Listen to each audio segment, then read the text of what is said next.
Fernando Tatis is back. Brendan Pfaadt looks like he could be called up soon, and we'll break down much more up next on Kokomo Friday.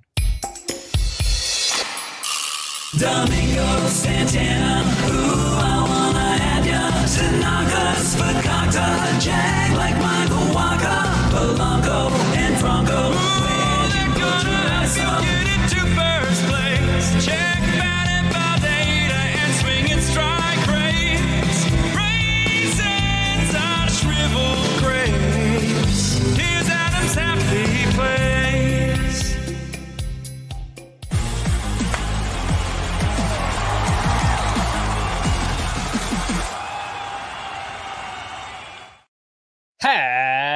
Happy Kokomo Friday, and welcome in to Fantasy Baseball today on April 21st. Frank Stampfl joined by Scott White and Chris Towers. Today on the show, we're going to recap all of Thursday's action. Smaller slate, only 7 games on the schedule. Week 5 sleepers, 2-star pitchers. Fernando Tatis Jr. is back. We'll get into all that. Before we get started, please like this video, subscribe on YouTube if you haven't already. If you're listening on the audio side, download, follow, and leave a 5-star rating. It really helps, and we really do appreciate it. Guys, let's jump right in. Oh, my goodness gracious. Atta girl, Susan. With that, yeah, epic fail by me. If you're watching on the video side, I played the wrong Kokomo Friday. Okay, I was going to call you out on that. I was going to say something because on the day that Connor Joe hits a home run to get his OPS above 1,000 for the season, and you don't play the Connor Joe Kokomo, I'll play it. Unbelievable. Now. I'll play it. Unbelievable. Don't tempt me. Amateur hour. It's kind of hard, producing and hosting at the same time. So I clicked the wrong one. Apologies for those watching. If you're listening on the audio side, I will play the right one. And I do love Connor Joe, and we'll talk about that in just a little bit. Scott, why don't you kick us off? Oh my goodness gracious, player of the night. Scott is frozen, but he just has the most happy look on his face of all time, and now he's gone. So, Chris, I'll start with you instead. Oh my goodness gracious, player of the night. Oh, the timing was perfect there. I am going to go with Xander Bogaerts, who hit another home run today. I think that gives him, is that 4? 5 on the season, 5 on the season for Xander Bogaerts.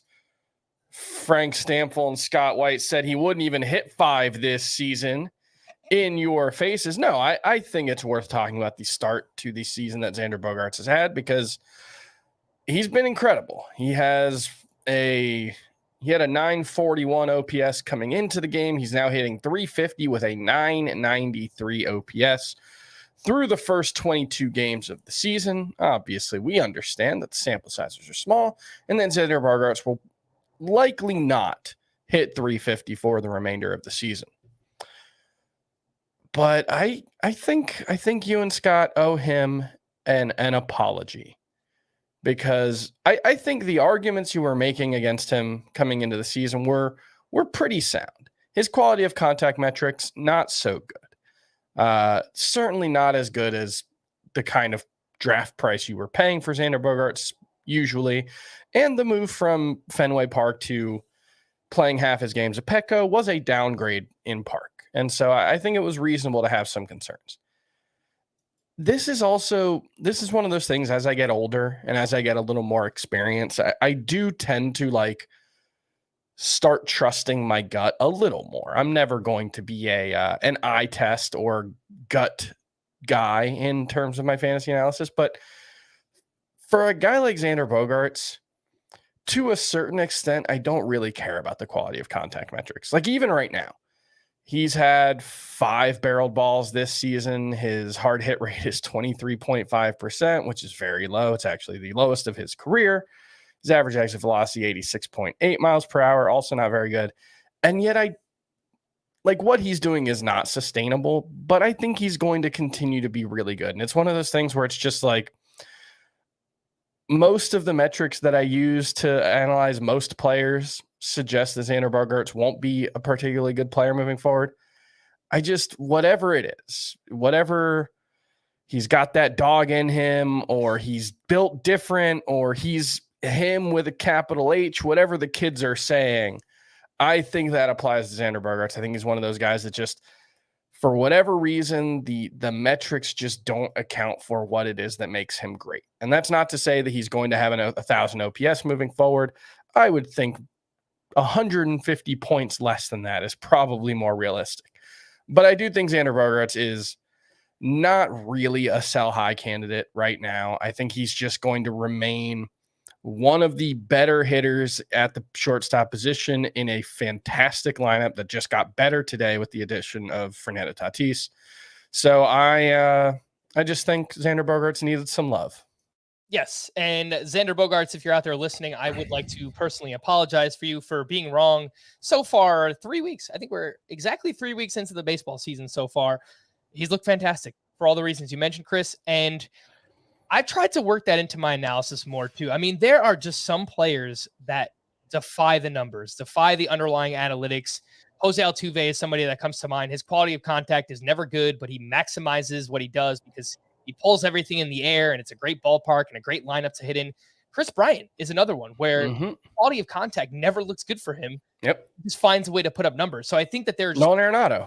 Yeah, there are just players that defy these numbers. And when they've done it for so long, I think you just kind of trust it. The first thing I was going to say, well, process over results right now. If you look at the underlying metrics for Bogaerts, it looks pretty bad.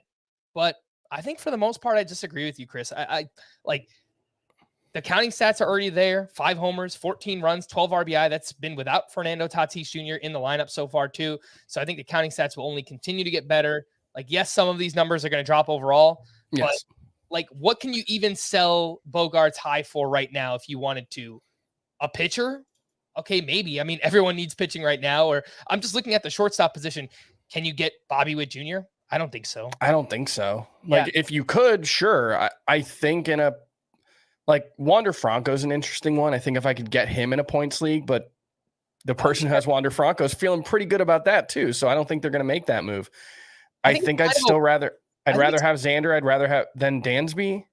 Yeah. I guess if you have like a shortstop to play with, if you could get Corey Seager plus something, maybe that'd be worth doing. And you could just like weather the storm for the next month. But all in all, I just, and I think it's like Manny Machado's another player like that, where like I had somebody say, well, the underlying metrics look pretty bad. And it's like, it's Manny Machado, right? Like that guy's going into the Hall of Fame. Xander Bogaerts, he may not get into the Hall of Fame, but he's been a pretty awesome player for like a decade almost. These are the kind of players, it's not everyone, but there are a handful of players who, one, like we talked about, Nolan Arenado, Chris Bryant, a handful of other guys who just like the underlying metrics don't seem to encapsulate what they do well. Jose Altuve, 2 for sure Hall of Fame caliber players. I don't worry too much about any of those guys either. Like, sell high because they're not playing as well as their metrics suggest, or anything like that. I think those guys they're just really, really good. Yeah. And I have Bogaerts as my 7th ranked shortstop right now. He's just behind Wander Franco, but to me, those guys are very similar value. It's kind of a wash. So I don't think that makes sense. The move for a pitcher, that's the move that might make some sense. If you need pitching and maybe you just got Bogaerts and another, breakout shortstop so far. I don't even know who that would be, like a Volpe. He's come around recently. Then maybe you could look to flip Bogaerts for that. But if not, I would just rather hold on to him. And I think he's just going to turn out to be really good and probably make me look dumb this year. Oh my goodness gracious. For me, James Outman is someone who coming into the season, I told everyone like, this guy is kind of interesting. Dave Roberts, right before the season started, said, this kid's going to play. He's made the opening day roster. We're not going to put him on the roster for, just for him to hang out and play and be on the bench. He's going to play. And man, he has played so far. 2 for 5 with a double dong on Thursday night, including a go-ahead grand slam in the 9th inning of that game. He's been leading off the past couple of days with Mookie Betts on the paternity list, so I don't think that's going to last. But either way, he has earned everyday playing time with what he has done. He's batting .290, 5 home runs, 12 runs scored, 15 RBI, 2 steals, good plate discipline, at least in terms of the walks. 10 walks, 22 strikeouts is high. He has been whiffing quite a bit. That's a 30% strikeout rate. He doesn't really chase, though. 22% chase rate. That is really impressive for a rookie. It's really impressive for anyone, especially for a rookie. He hits the ball hard. He had a 19% barrel rate entering Thursday. He also 92nd percentile sprint speed, and he had a really good season in the minors last year. James Outman is up to 88% rostered. So I don't really think he's available anywhere, Chris, but I'm starting to get that feeling. I know we're only 3 weeks in and like anything can happen. It's so early in the season, but given what he's done in the minors, even, age to level, he's, probably was too old for some of the levels in that lineup, a lineup that needs him, a team that typically gets gets a good amount out of their hitters. I feel really, really good wherever I have James Outman right now. Yeah, and I mean, we're talking about a very small sample size against lefties, only 13 plate appearances, so basically nothing, but like he hasn't been overmatched, at least 5 walks to 1 strikeout. That's a key thing when you're looking at a young left-handed hitter is, can they at least hold their own against lefties? And so far in the small sample size, he has. So yeah, it's been pretty impressive. He had cooled down considerably since his last home run before this double home run game. I think it was like his previous 11 games or something. He had hit 235 with like a 650 OPS. So there had been some definite cool down. Yeah, his previous 10 games before this 621 OPS. But all in all, like you said, the underlying metrics all look very, very good. There aren't too many red flags here. I'm pretty pleased with what we're seeing from him so far. I recently moved Outman inside of my top 50 outfielders as well, Chris, up to outfielder 48. That's just ahead of Jake McCarthy. McCarthy has done nothing. He's been sitting out the past couple of games as well, just ahead of Michael Conforto, Austin Hayes. So he's kind of in that range of like high floor players, but I think there's a lot of upside. So what do you think top 50 on Outman? Yeah, I think that's pretty reasonable because the thing about outfield is like once you get to 35, 36, 37, like I've got Brandon Nimmo and Ian Happ at like the 36, 37 mark, then Nick Castellanos, who's hitting well but has no home runs so far this season, and then it's Oscar Colas and Jared Kelenic and Jorge Soler, and yeah, it's I think top 50 makes sense, and it's partially just how good he's been and partially that the outfield position stinks. Yeah, and I guess you could call James Outman a sell high, but he's so unproven that I don't think anyone's really going to pay much to get him right now. I'd rather just hold on, especially on that team, the way he's playing, and see, where he actually goes. Like maybe this is just a full-on breakout. So really liking what I'm seeing from James Outman so far this season. Chris, obviously, it was Fernando Tatis Jr. Day. I'm rocking the home run Hermano shirt from RotoWare. Didn't look too great. I think he went 0 for 5 with 2 strikeouts in that game. But hey, it's his first game back. He's probably going to shake off some rust. Wasn't going to, hit 3 home runs in a game like he was down in the minors. But it is good to have him back for fantasy. Yeah, still had a batted ball at 110 miles per hour. We were watching the end of that game, and he lined out in the 9th inning, and we both kind of had the same reaction, like, oh, he didn't really hit that one that hard. It was kind of looked like it was kind of off the end of the bat. It was 100.4 miles per hour exit velocity on that one. So, yeah, I think he's going to be very, very good. I think you can make a very good case that he's going to be the best player in fantasy moving forward. I know there is one guy in our chat every night on FFT who does not agree with us, but that's okay. I think Fernando Tatis is going to have an awesome season, and I'm glad he's back. Yesterday, we had the Welsh on the podcast, and his, oh my goodness gracious, was Madison Bumgarner. Turns out he was spot on because Mad Bum got DFA'd on Thursday, and apparently Tommy Henry is going to take Mad Bum's spot in the rotation. That's what they're saying. I don't know how true that is, Chris. Maybe they just called him up to have an extra arm in the bullpen. I don't really know how that can be the move when Brandon Pfaadt just went out on Thursday night and had his best start of the season in the minors, 7 shutout with 8 strikeouts. What do you think happens here? Like, is Brandon Pfaadt up next time in the rotation, or do they actually give Tommy Henry a shot? What are you thinking? So I am not sure what the situation with their 40-man roster is, but I know that was the thing with Pfaadt was he was not on the 40-man coming into the season. So, that could be a limiting factor if they don't have the roster spot to play with, although they did DFA Madison Bumgarner, so they should, in theory, have that spot. Yeah, I would think it's before long we see him. I'm not thinking that that Hunter's going to stick around in the rotation for long. So, yeah, I'm a little more skeptical of Pfaadt's upside than perhaps most people. I think, in reading the scouting reports, I get a sense that like he might be more of like a Tyler Mahle type, which that's a good player. But I do have some concerns there, but not enough that I don't think you should add him. And, especially when he gets the call. And, I don't think we shouldn't be excited about him. I just want to, I feel like we sometimes talk about him like he's like a Grayson Rodriguez level pitching prospect. And he's not that. He's not one of the consensus top guys in baseball. He's a good pitching prospect. Mm-hmm.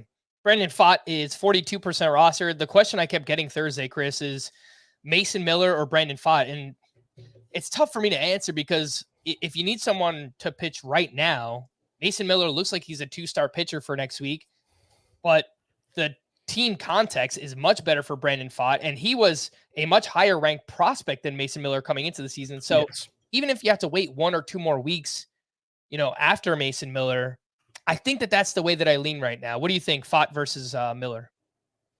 I would have a tough time dropping Miller. But like if you have to make the decision, before your Sunday night waiver wire runs on Pfaadt or Miller, I think picking Pfaadt over Miller is a reasonable choice because if nothing else, Pfaadt is likely to come up to the majors and throw 90 pitches in his first outing. I'm not sure we're going to see that from Mason Miller. I certainly don't think we're going to see 100 innings from Mason Miller in the majors. So that's I think where the distinction comes from, even if I think Mason Miller has a decent chance to just be better than him on a per inning basis. All right. So hopefully we're seeing Brandon Pfaadt soon. Again, he had his best start at AAA on Thursday night, 7 shutout with 8 strikeouts there. Go out and add him if you need pitching, if you're looking to stash a prospect that could be up very soon with the Arizona Diamondbacks. Bad job by me. We already mentioned, played the wrong Kokomo Friday video to start the podcast and buried the lead. Chris, Connor Joe, he is back. I don't know what he is back to, but he is back. 1 for 3 with a 3-run homer. That's his second home run of the season. He's batting .340. Good plate discipline so far. 6 walks to 12 strikeouts. He's hitting the ball hard. The barrel rate looks good. He has started 8 of the last 9 games. Tell me I'm wrong, Chris. Tell me I'm wrong about Connor Joe. I mean, you're probably wrong. He had a 697 OPS playing for the Rockies last season. So I think it's fair to assume that he's not particularly good. Now, that being said, his quality of contact metrics and really most of his metrics this season look very good. He's hitting the ball hard. His plate discipline's been very good. We're talking about a 57 plate appearance sample size. So skepticism is well earned. But if you have a roster spot to play with, I think it's fine to take a chance on him. I think like Trent Grisham has been pretty good lately. I think I'd rather have Trent Grisham than him. Who are some other hitters? So funny you bring that up. Joey Gallo. I would rather take the chance on Joey Gallo. I think Josh Lowe. I would rather take the chance on Jorge Soler. But if I've got Andrew Benintendi on my team, and to be clear, I don't on any of my teams, but for some reason he's 79% rostered, drop him for Connor Joe. Sure, yeah. So the first thing you brought up was Trent Grisham. I moved Connor Joe up to my 85th ranked outfielder, which, mind you, that's not very high. I realize that. Yes. It's 1 spot behind Trent Grisham. So it's just so funny that that was the name that you came up with. And look, as much as I love Connor Joe, I am kind of being facetious with it. I said the other day, if he continues to hit well and he continues to play, I think that he has earned at least deeper mixed league relevancy. Yeah. 15-team, 5 outfielder leagues. You need a corner infield as well. He's got first base. He's got outfield eligibility. He's only 5% rostered. He's got 6 games next week.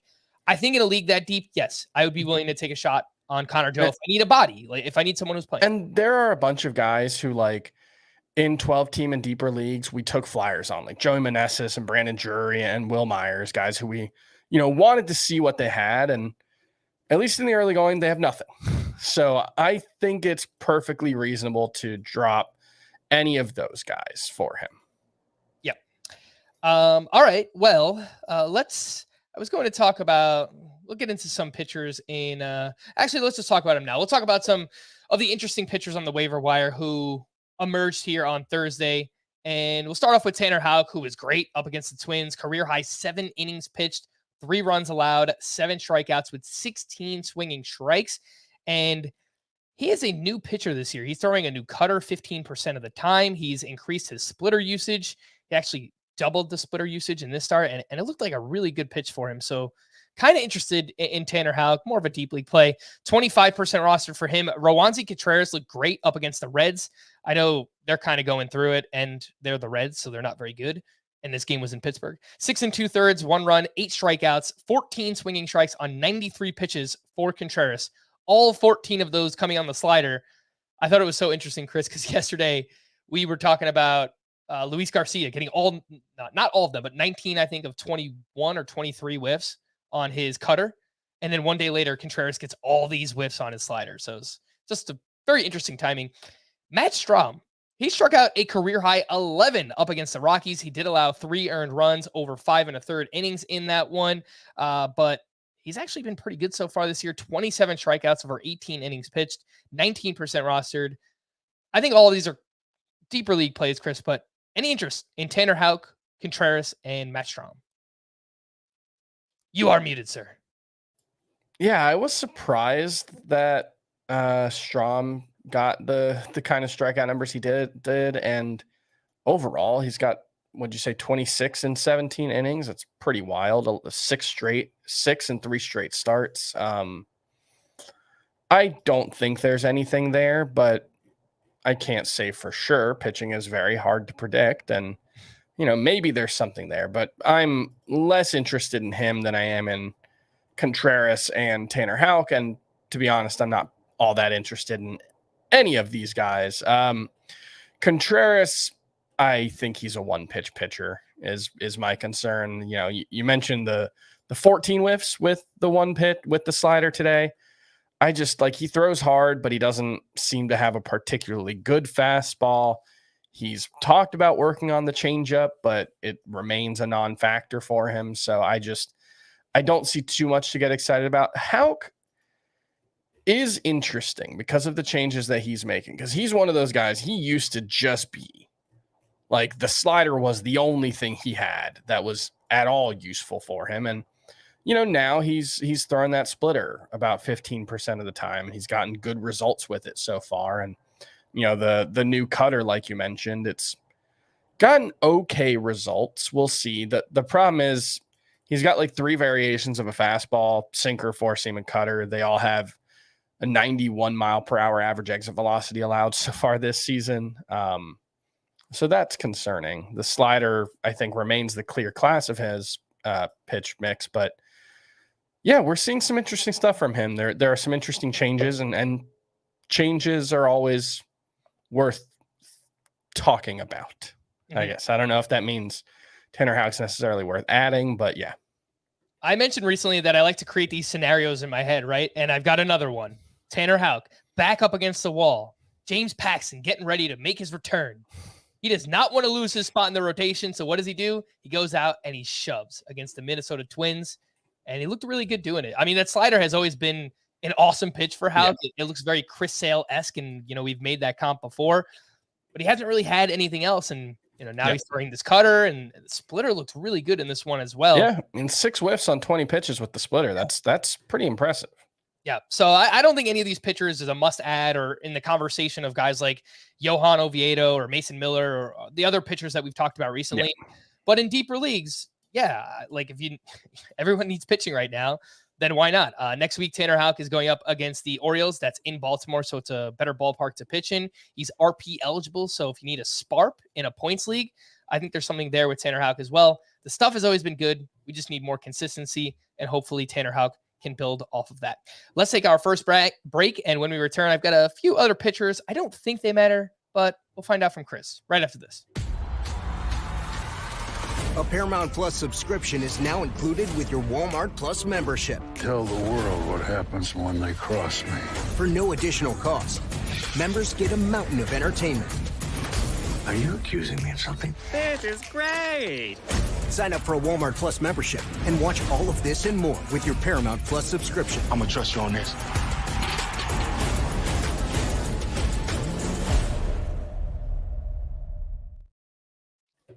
Welcome back, and make sure to download and follow our 5-minute podcast as well. Fantasy Baseball Today in 5. If you're watching us on YouTube, you can scan the QR code in the top right, or if you're listening on the audio side, just wherever you listen to podcasts, just search up Fantasy Baseball Today in 5. A few other pitchers worth mentioning, or maybe not, I don't know, but they were good. They weren't great. They're worth mentioning. Let's talk about him, Chris. Luke Weaver. Do you want to do the animation? Luke Weaver. There you go. He got touched up for 4 runs in the first inning and then just completely settled down. 6 innings, 4 runs, 8 strikeouts for him, 14 swinging strikes on 93 pitches, 7 on the changeup, 4 on the fastball. Did allow a lot of hard contact. Has not been fantasy relevant since 2019 when Adam Mazur was hosting this podcast. So do with that what you will. Ryan Feltner. He pitches for the Rockies, if you didn't know. He had a strong start at the Phillies, 5 2/3 shutout with 6 strikeouts. Velocity was up a tad across the board. He didn't really do anything different with the pitch mix that I noticed. Anything here, Chris? Probably not. I'm looking into Weaver because the issue for him, he came up with some regard as a prospect, but never really, figured it out. And I think the biggest issue for him was just that he never quite figured out a way to become less fastball reliant. The last couple of seasons, he's been like 60% fastball usage, always above 50%. In this one, it was down to 38%. He threw his changeup 35% of the time, curveball 16%, cutter 11%. So, it's like with Houck, I don't know if this is necessarily meaningful yet, but anytime we're talking about a player with pretty obvious limitations, when that player takes steps to address those limitations, I think that's worth noting. It doesn't necessarily mean Weaver is going to be great moving forward. It doesn't necessarily even mean that he's worth adding in the vast majority of leagues, but it's worth noting and worth keeping an eye on is where I'm at with him. Yeah. Put Luke Weaver on the scout team for now, and let's see where he goes from here. He did change up the pitch mix from the last time we saw him. Much less fastballs, more changeups and curveballs. So I would imagine throwing his secondary stuff is probably better for somebody like Luke Weaver. Let's hit the news and notes. Max Scherzer has been suspended 10 games due to the use of a foreign substance, and he was going to appeal, but decided against it. And I was going to get Scott's thoughts on the fiasco, but Scott is not with us for now. And obviously if that changes, we'll just hear him pop in. So hopefully he gets back. Both Corbin Burnes and Hunter Green have been cleared for their next starts, with both of those coming this Sunday. Amazing news, as Liam Hendriks announced on Instagram that he is cancer-free. Obviously, baseball is on the back burner in a situation like this, but he was not placed on the 60-day IL, and he said all along that he would like to pitch at some point this season. We don't know when that will be, but hopefully sometime soon. That it would be awesome to get Liam Hendriks back. Just for baseball and obviously for fantasy as well. Jameson Taillon was placed on the IL with a left groin strain. It's being called mild to moderate. Javier Assad was called from AAA, and I believe Assad went 3 innings with 2 runs against the Dodgers on Thursday. Chris, anything there in deeper leagues, Javier Assad? No, I mean, that's one where the fact that he came up and threw 3 innings, it wouldn't be surprising if he got sent down, just to bring up a fresh arm. Mm-hmm. Bryce Harper made throws from 60 feet and took live batting practice on Thursday. There's still no exact timetable, but although sounds like progress. There was, I think Rob Thompson said today that he may not go on a minor league rehab assignment when he's ready to play. He may just get called. I mean, it's kind of surprising given the lengthy layoff and the fact that he's going to be learning a new position, but I don't know. Every little bit of information that we get just seems to make me more and more optimistic about his timetable. Like, I think in May is probably still optimistic, but like, it wouldn't shock me if that happened. Yeah, late May. I mean, we've heard mostly, June. Some people have said July floated around like the second half of the season. But look, if everything's going right, maybe a month from now, we could see Bryce Harper. And I wonder if Rob Thompson said that just because like the Phillies are off to a slow start and they've been inconsistent. They're 8-12 so far this season. Look, they could turn it around in the next week and none of that will matter. But we'll see with Bryce Harper. Carlos Rodon will not throw for a few days and is set to undergo a CT scan. All the other tests on his back have already come back normal. So they don't know. I don't know. Nobody knows what's going on with Carlos Rodon. Tony Gonsolin allowed 2 runs over 3 innings in his first rehab outing at AAA. Sounds like he could be back soon. Starling Marte missed Thursday's game with a stiff neck, but was feeling much better and said he could return to the lineup on Friday. Dodgers catcher Will Smith is not expected to return this weekend. He is still on the concussion IL. Michael Conforto was back in the starting lineup Thursday after missing nearly a week with a calf issue. Evan Phillips was placed on the paternity list, and Brusdar Graterol actually pitched the 9th inning of Thursday's game with a 4-run lead. He struck out 2. He did look very good in that outing. Logan O'Hoppe was pulled Thursday after injuring his left shoulder. He'll be evaluated in the next couple of days, and it's quite unfortunate because he's been one of the rookie catchers that actually looks so far this season. So if you play in a 1-catcher league, you might have to plan on having a backup for next week if you have O'Hoppe. Brett Beatty was out of the lineup again against a lefty on Thursday night. And Chris, this was part of my fear. I mean, they've done this with Francisco Alvarez, and I understand maybe you don't want to put too much on a young player's plate, but at some point too, like, don't you just let the kid play and let's find out if he can hit lefties at least, right? Like, I don't know. I didn't wind up with Brett Beatty in any fab leagues. I have him in a few draft and holds, but if I picked him up, I'd be pretty frustrated about this. Absolutely. And it's I don't understand the point of calling a guy up to not play him. In Francisco Alvarez's case, maybe he just really needs a lot of work behind the plate and they're in a dire situation. But like Beatty's played left field in the minors. Beatty could potentially play first base, I would imagine. He's played third base.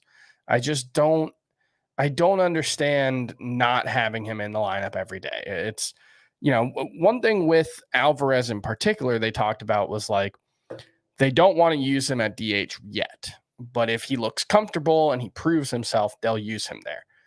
And so it's in both of those cases, I do think it's a situation where like, if either of those guys gets hot, I think they could play their way into everyday playing time, but it doesn't quite make sense to not give them that chance.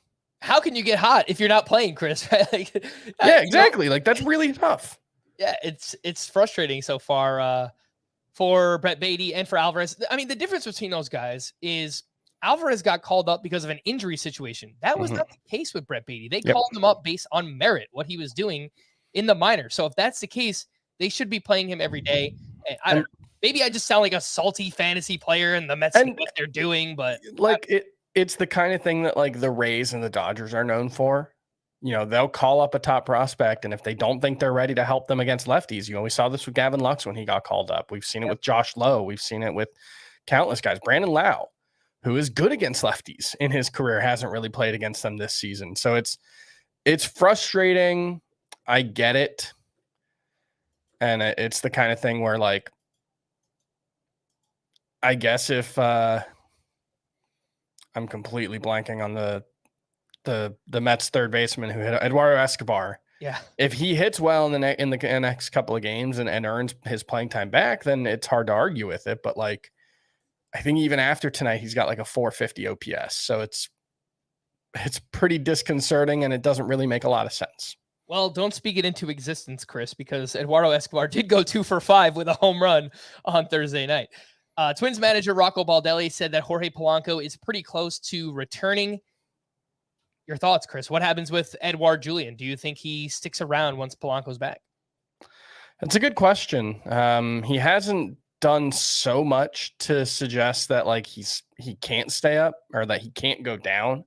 Hasn't walked yet, or I think he's walked once in 30 plate appearances, which is surprising.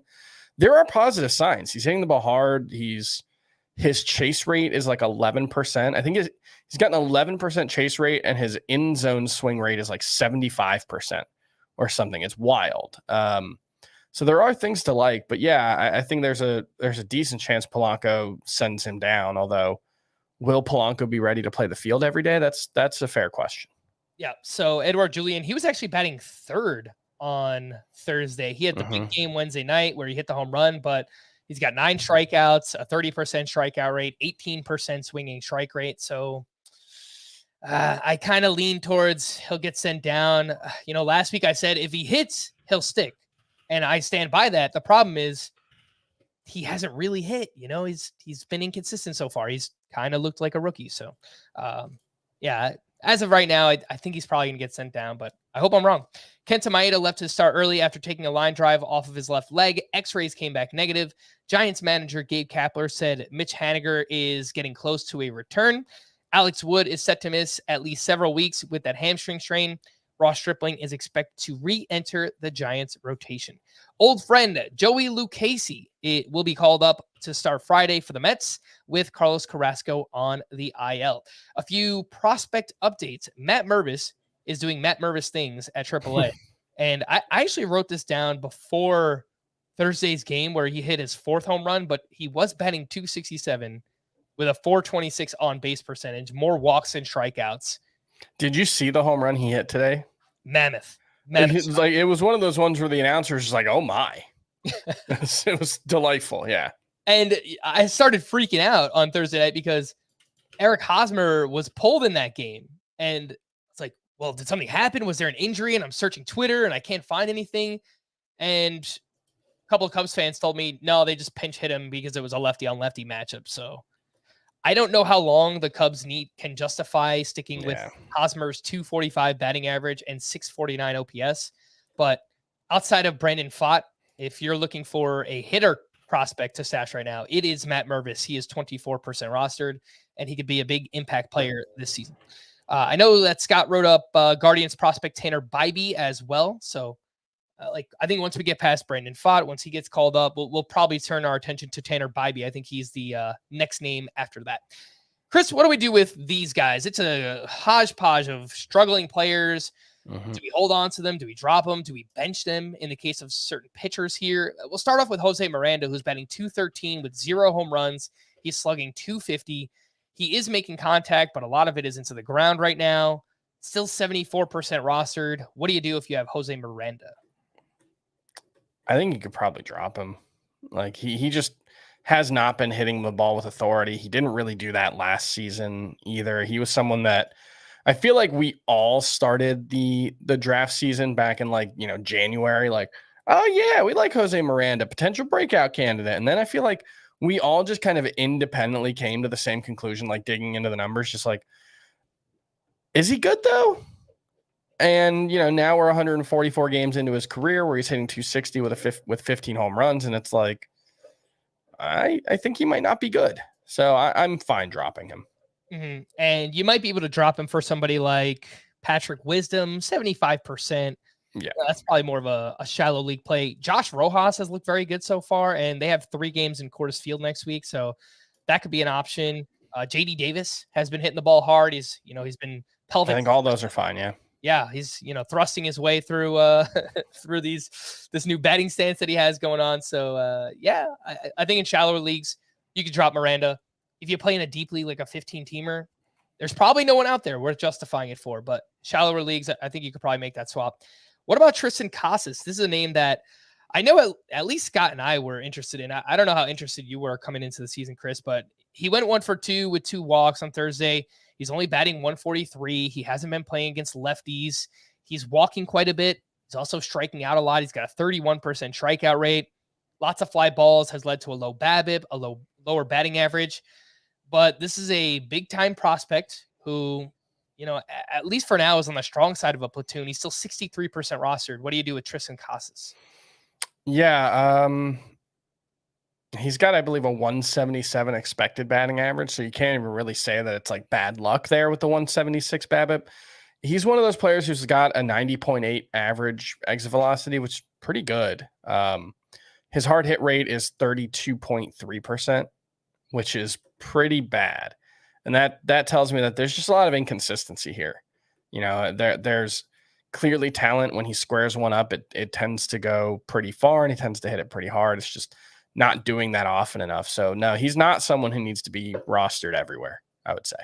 I feel similarly to Jose Miranda as I do with Casas. Deeper leagues, I don't think there's anyone out there to justify dropping Casas for, but if you play in a 12-team points league, what if Torkelson's available, Chris? Yeah, I'd rather roster Casas than Miranda. I do think there's more upside with Casas. So if neither of them's hitting, I'd rather just bet on the upside long term. But I think both of them are droppable, and Torkelson I think would be a reasonable option. I'll tell you what, if Matt Mervis gets called up and we know he's going to play every day, I'll make that swap too. I'll drop either Miranda or Casas for Matt Mervis, but only if he gets called up. Patrick Sandoval was quite bad at the Yankees. It really was early on in that game. He just could not throw strikes, which when Patrick Sandoval is off, that's what tends to happen. That's the issue, yeah. 5 earned runs over 4 innings pitched, 6 walks in this one. Still had 13 swinging strikes, 31% CSW solid. Changeup was his most used pitch. It was just throwing strikes, Chris. So what are you doing with Sandoval? He's up against Oakland next week. Starting him against Oakland. Yeah.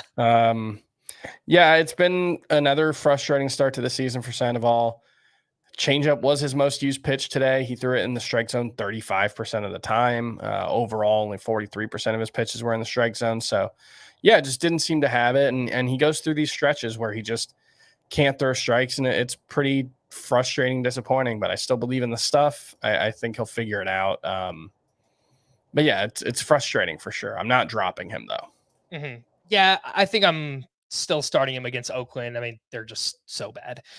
Ezekiel Tofar, this is an interesting one because I know you drafted a lot of Tovar, Chris. Another offer. He is batting 180. He's got 0 home runs, 4 walks to 19 strikeouts. That's a 29% strikeout rate, 246 slugging percentage. He's not hitting the ball hard. It's hard. Look, I know we're talking a lot about a lot of young players and prospects. And last year, just look at what Julio Rodriguez did in the first month. Ezekiel Tovar is not Julio Rodriguez, but prospects can get off to slow starts and then pick it up very quickly. So that's why, I kind of want to preach patience, but in shallower leagues, I kind of understand if people want to cut bait on Tovar.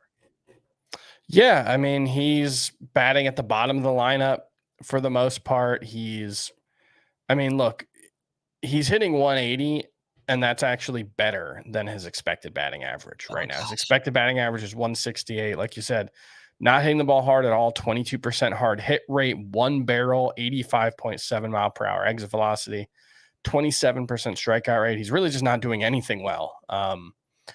I would want to hold on to him just because of the course field of it all and the fact that he's a good prospect. But and I would rather have him than Jose Miranda. I don't know. I find Jose Miranda very underwhelming. Jeez. I think there's just more upside with Tovar. If Tovar figures it out, I think it's going to look a lot better than Miranda if he figures it out. But I can't say Tovar's worth, rostering in all formats either. 3 names that are rostered in less leagues than Tovar: Bryce Terang, Zach Neto, CJ Abrams. Would you take any of those over Tovar? Probably Neto, because I do think there's similar upside there. And ultimately, if I'm hanging on to Tovar, it's for upside, not for using him right now. I don't think Abrams or who was the other one? Bryce Terang. I like Terang. I just the playing time in Milwaukee is so uncertain that I think it's only Neto that I would drop Tovar for. Okay. 2 pitchers that were going up against each other. Kodai Senga, bad once again. I've watched each of his starts. I have him on my most important league, the NFBC main event.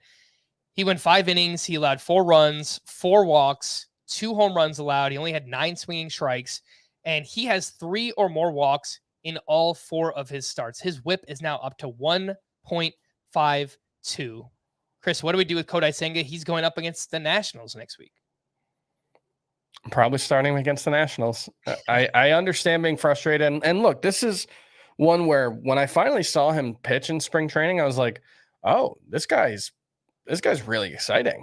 And then now seeing him pitch a couple times through, you start to understand why like the projection systems weren't super high on him and why there were concerns about the command, because the command has been super iffy so far. I think he'll figure it out. We've seen this a lot with players making the jump from Japan to the United States. They use a different type of ball. The ball in Japan is tackier. It has, I think, lower seams. And so it's just a different experience. And so there can be an adjustment period, but yeah, if it wasn't a matchup against a bad offense like the Nationals, I'd probably stick away.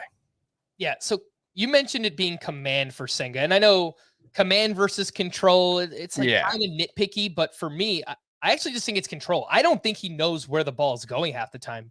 Command is, okay, I'm missing my spots within the zone and maybe I'm getting hit hard because of it. He can't throw strikes. Like his stuff moves so much that he can't throw it for strikes. Like even the fastball, he's had a hard time commanding too. So like, that's why you see the swinging strike rate is not impressive for Senga so far, is that a lot of the time opposing batters are just not. Yeah, they're able to lay off. Yeah. He's been really, really frustrating to watch. I agree with you. I think against the Nationals, you're probably rolling him out there. I'm not dropping him or anything. Maybe if you play in a shallow league, just kind of sit him for a couple of weeks and hope that he gets back on track. That's Kodai Senga. The last name here is Sean Manaea, who he had a great start against the Tigers.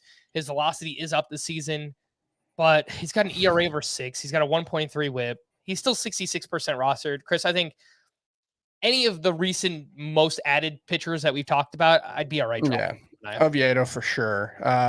It is tough just because like he's always had better results than you would think from a guy who doesn't throw particularly hard with his fastball. Now he is throwing pretty hard, especially for a lefty. He hides the ball well. He gets good extension. There's a lot of individual components to it, and it's just not working out for him so far. So I don't want to give up on him entirely, but yeah, if Oviedo's out there, for sure, I would drop him. All right, let's take our final break here. And when we return, we'll do our Week 5 preview here on Fantasy Baseball Today. Now streaming on Paramount Plus. We should go to the Super Bowl. I'm in. Inspired by a true story. I'm taking this one. He's cute. One trip. Come on, ladies. Can change your life. I'm at a party with a bunch of kids. I'm 36. I'm a man. You're working on it. Lily Tomlin, Jane Fonda, Rita Moreno, and Sally Field. This has been the best weekend of my whole life. Why is champagne such a violent beverage? 80 for Brady. Rated PG-13. Now streaming on Paramount Plus. Welcome back, and let's jump into our Week 5 preview, and we'll start off with the schedule for next week. 13 teams have 7 games. 16 teams have 6 games. One unlucky team has 5 games, Chris. The Padres. As soon as we get Fernando Tatis Jr. back, he's got a 5-game week. Obviously, you're still starting him, but it's just kind of frustrating. Yeah, you're starting all those Padres guys, even with the short week. But like, I don't know, if you picked up Trent Grisham, you can probably sit him. Mm-hmm. What about the Rockies? We always want to monitor what's going on with them. They've got 6 games next week. 3 are at home against the Diamondbacks. So if you are looking to take advantage, I'll get to a few Diamondbacks hitters a little bit later on. Scott's 2-star pitchers to add this week. Again, Scott dealing with some issues right now, some internet issues. So we'll just quickly run through some of these names, Chris. And no surprise, Johan Oviedo is at the top of the list. And I know if Scott was here, he would rave about Johan Oviedo, and rightfully so. He's got those Jekyll and Hyde matchups, the Dodgers and at the Nationals. But the way that he's pitching right now, I think you just got to roll with Johan Oviedo. Absolutely. Yeah. I mean, it's, like you said, the matchup against the Dodgers isn't ideal. And I don't know how much we can take away from a good start at Coors Field because Coors Field's such a weird place. But yeah, the way he's pitching right now, I think you have to roll with him with 2 starts, especially in a points league. Hey, we talked about these names last night as well, but Kyle Bradish, only 31% rostered. He's got the Red Sox at the Tigers next week. Edward Cabrera at the Braves and versus the Cubs. Mason Miller at the Angels and versus the Cincinnati Reds. Chris, how would you rank those just based on their matchups for next week? Your likelihood to play them, Bradish, Cabrera, and Mason Miller. I wish Cabrera didn't have such a tough matchup against Atlanta at the start because, man, that's one that if he doesn't have his command early, they can jump on him real quick. I'd still go with him ahead of Bradish and Miller. Miller's tough because 2-start pitchers we usually like more in points leagues. But I don't think Mason Miller is going to give you a quality start. Right? I will say, I think it's unlikely Mason Miller gives you a quality start in either of those. That's a big part of points league value. Also wins. He's not a great bet for wins either. So Miller, I actually prefer in a roto league this week, and Bradish probably in a points league. All right. Eduardo Rodriguez is also 52% rostered, but I'm pretty sure we like him less than all those other names we've mentioned so far, right? I think I would start him over Miller in a points league, but other than that, yeah. Eduardo Rodriguez, the matchups, by the way, at the Brewers and versus the Orioles for him. And then in deeper leagues, Josiah Gray at the Mets and versus the Pirates. So again, it's, one tough matchup and one, I don't want to say easy matchup. Like the Pirates are pesky right now. They're hitting. They're putting together good at bats. And of course they've got that slugger Connor Joe on their team. So I don't know. I'd watch out.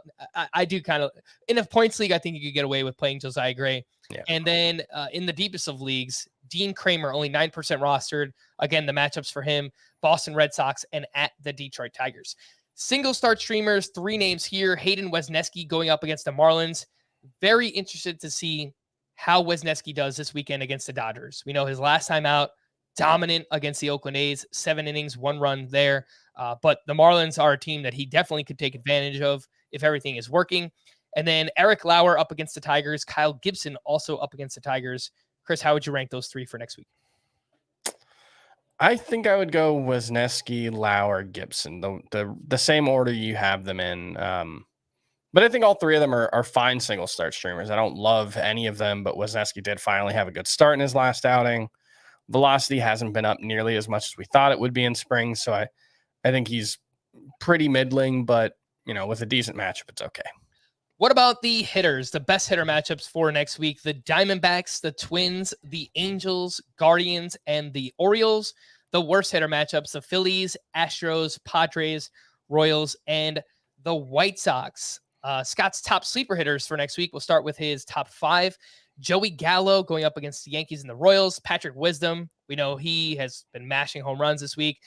Josh Lowe going up against the Astros and White Sox. I'll pull up his schedule, but I'm pretty sure if Scott has him on this list, he probably is playing mostly righties next week. Yeah, I'm looking that up right now. Andrew McCutchen has been hot, as has Ke'Bryan Hayes. The numbers don't reflect it yet for Hayes, but he's hitting the ball hard. He's been leading off the past couple days. He's been running a little bit, and the launch angle is up for Ke'Bryan Hayes. So it could come together very quickly for him. Chris, your thoughts on these? Gallo, Wisdom, Josh Lowe, McCutchen, and Ke'Bryan Hayes. Yeah, the way it sets up right now, it looks like Lowe's going to face all right-handed pitchers. He does avoid Framber Valdez with the Astros series, and then it's Cease, Lynn, Giolito, and Clevenger. Obviously, those guys can be good, but outside of Cease, I don't know if anyone necessarily is worth avoiding. And the way Josh Lowe's playing right now, I think you have to consider him. He's not striking out very much. He's hitting the ball really hard, and he's stealing bases. I wish they'd give him a chance against lefties just to see, but given the way the schedule works out, yeah, I think he's absolutely worth adding for this week. The rest of Scott's sleeper hitters, J.D. Davis. Look, if you need a third baseman, if you had Jose Miranda or you have Jose Miranda in a shallow league, I think you make that swap. J.D. Davis for next week. Edouard Julien, assuming that he's with the team, he's got 7 games next week going up against the Yankees and the Royals. Miles Straw, specifically if you are looking for speed. And then Kerry Carpenter and Rodolfo Castro for those playing in deeper leagues. Chris, I mentioned the D-backs have 3 games in Coors Field. Can I interest you in a Josh Rojas or Alec Thomas in Colorado? I like Rojas more if I'm going to start one of them. I like Thomas more as a long-term stash, but there are still playing time concerns for him. So I would prefer Rojas. Rodolfo Castro, there are some interesting things going on with him. He's hitting the ball really, really hard. 77th percentile average exit velocity at 91.4 miles per hour, 48.6% hard hit rate. Not striking out very much. He's hitting the ball in the air. There are some interesting signs for Rodolfo Castro here that are worth keeping an eye on and potentially starting next week. And then Carpenter, the 3 games at Milwaukee, that's a good home park, or that's a good park. And then, at Detroit is not great, but that's interesting. Mm-hmm. And for the Diamondbacks next week, the 3 games in Colorado. 2 of them are against lefties. So maybe Alec Thomas sits out one of those. And but Rojas has been playing every day, even against lefties, and he's been leading off too. So I am very interested in him. If you need a catcher in a 1-catcher league, Gabriel Moreno will also get those 3 games in Coors Field. So if you lost out on Logan O'Hoppe in a shallower league, maybe that's a move you go out and make. Let's hit some leftovers here, Chris, and just one pitching leftover. Nestor Cortez, solid once again, 6 innings, 3 runs, 7 strikeouts for him. He's followed his pitch mix to a T so far this season. He's looked like Nestor Cortez. He's picked up exactly where he left off, a 3.09 ERA, a 1.03 whip, right around a strikeout per inning. I don't know that there's much to add, but it's nice to see some consistency from a mid-round starting pitcher. He's just so consistent. He's so good. You've got here on the rundown, he has a 480 xFIP. That is a stat that I think will be misleading for him because xFIP attempts to normalize home run rate based on fly balls. So FIP is based on the amount of home runs you hit or give up, xFIP is the amount of home runs you would be expected to give up based on the number of fly balls you give up. The thing with Nestor Cortez is he gives up a lot of fly balls, but a lot of them are weakly hit. A lot of them are infield pop-ups. So you look at the expected ERA, it's 3.30. So that's a little behind his 2.60 ERA, but not very much. So I think, I don't think there's any concerns there. He's really good. Sorry, 3.09 is his ERA right now. A few hitting leftovers. Alex Verdugo went 2 for 4 with his second home run. He's doing Verdugo things. He's batting 338 early on. Masataka Yoshida went 2 for 5 with 2 RBI and 2 runs scored. Want to see him get going. He's only batting 189, but he really needs it. His Statcast page is disgusting right now. Disgustingly bad. Bad, yeah. He's got 1 barrel. His exit velocity is 85.1 miles per hour. His expected WOBA on contact is 219. I don't know if I've ever seen one that low. Yikes. His average launch angle, negative 5.1 degrees. Eat your heart out, Eric Hosmer. Oh, God. So, yeah, he's been a pretty massive disappointment so far. Yeah, look, it's going to take some time. Again, there's a transition phase for players coming over from different countries, and that Yoshida is no different. I still like what I saw from him in the WBC and spring training. So if anyone is freaking out, especially in a points league, like his skill set fits perfectly, I would be looking to buy low on Masataka Yoshida right now.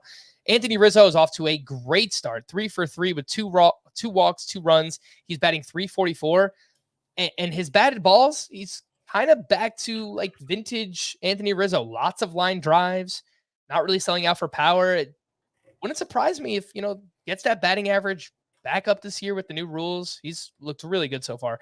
Jonathan India continues his solid start, 3 for 4 with his 4th stolen base. He's already got 17 runs scored. Max Muncy went 1 for 2 with 2 walks, a sock, and a shoe. His 8th home run, his first steal of the season. Cody Bellinger went 1 for 2 with his 4th home run. 2 of his 4 homers have come against the Dodgers. You love to see it. I'm not a Dodgers hater or anything, but the drama, right? Like, this guy gets cut by the Dodgers, former MVP, and 2 of his 4 home runs have come against his former team. It's awesome. I love that. His home run was 420 feet on 420. If you know, you know. Christian Walker went 3 for 4 with a double, batting average slowly climbing for him. A few bullpen updates. I mentioned Brusdar Graterol close out the 9th with Evan Phillips on the paternity list. For the Cubs, man, Michael Fulmer is losing it. It's not for him. Brad Boxberger pitched the 8th with the game tied. He was facing the top of the lineup, so you can argue that was the biggest spot at that point in the game. He walked 2, but got out of it. Michael Fulmer got the 9th, game still tied, gave up that go-ahead grand slam to James Outman. And also worth mentioning, Brandon Hughes is back with the Cubs. He pitched 2 innings on Thursday, did not allow a base runner, and he struck out 4. So he looked dominant. I think the next couple of save opportunities go to Brad Boxberger, but if he falters, then Brandon Hughes might not be far behind. So keep that in mind, and I don't feel great about Michael Fulmer right now. Not at all, no. The regulars in the bullpen for the Pirates, David Bednar picked up his 6th save. Josh Hader also picked up his 6th save. To stream or not to stream for the weekend. On Friday, Yusei Kikuchi at the Yankees. I would rather not. It's the kind of thing where, like, if he struck out 9 and 6 shutout innings, I would not be surprised. If he gave up 9 runs in 1 inning, I would also not be surprised. Before I get into the rest of the names, I do want to promote, Chris, you've been writing up a weekend preview, right? So find that on the site. Yeah. I've been looking at, like, basically just trying to identify, like, it's basically like a what to watch for the weekend. So, like, here's the pitchers, here are the hitters to keep an eye on, it's injuries stuff. So, yeah, check it out. Cool. Domingo Germán is going up against the Blue Jays. I think I would. Yeah, it's been really funny. His strikeouts by start this season, 8-0-11. So we'll see how intent they are on checking the sticky stuff this time out. Well, it's a odd even start, so maybe he's going to give you 0 strikeouts again. Yeah. I don't know. Drew Smyly going up against the Dodgers. Nah. Mitch Keller versus the Reds. Yes. Tyler Wells versus the Tigers. No. Braxton Garrett at the Guardians. I'd be fine with it. JP Sears at the Rangers. Nah. Seth Lugo at the Diamondbacks. Yeah. Steven Matz at the Mariners. No. On Saturday, Hayden Wesneski versus the Dodgers. Nah. Kyle Freeland at the Phillies. Nope. David Peterson at the Giants. Probably not. Rich Hill versus the Reds. Probably not. Kyle Gibson versus the Tigers. Probably not. I'm like on the fence with Kyle Gibson. Have you been watching The Mandalorian? No. They gave Baby Yoda a little like button and he can hit yes, or no. And it's delightful. One of the best things on the show. And we should just get that for the show. We'll just get that for this portion. We absolutely should. I'm sorry, you don't have any kind of Baby Yoda paraphernalia? Yes, I do. So I have a Baby Yoda plush doll on my bed. Okay, well, I was gonna say, like, next time we do this segment, I'll just bring them with me. Yeah, let's do it. Garrett Whitlock at the Brewers. Yes. Wade Miley versus the Red Sox. No. Zach Greinke at the Angels. Maybe. And probably then on Sunday, Matthew Boyd at the Orioles. Nah. Vince Velasquez versus the Reds. No. Peyton Battenfield versus the Marlins. No. Brian Bayo. Maybe. Brian Bayo at the Brewers. No, but I'm gonna watch it. Kyle Muller at the Rangers. No. Trey Jameson versus the Padres. No, but I'm gonna watch it. I think that's the right call. Tyler McGill at the Giants. No. We are going to wrap there. For Chris, I am Frank. Thanks as always for tuning in to Fantasy Baseball Today. Please make sure to follow and leave a 5-star rating on Apple or Spotify. We'll be back again next week. Bye-bye.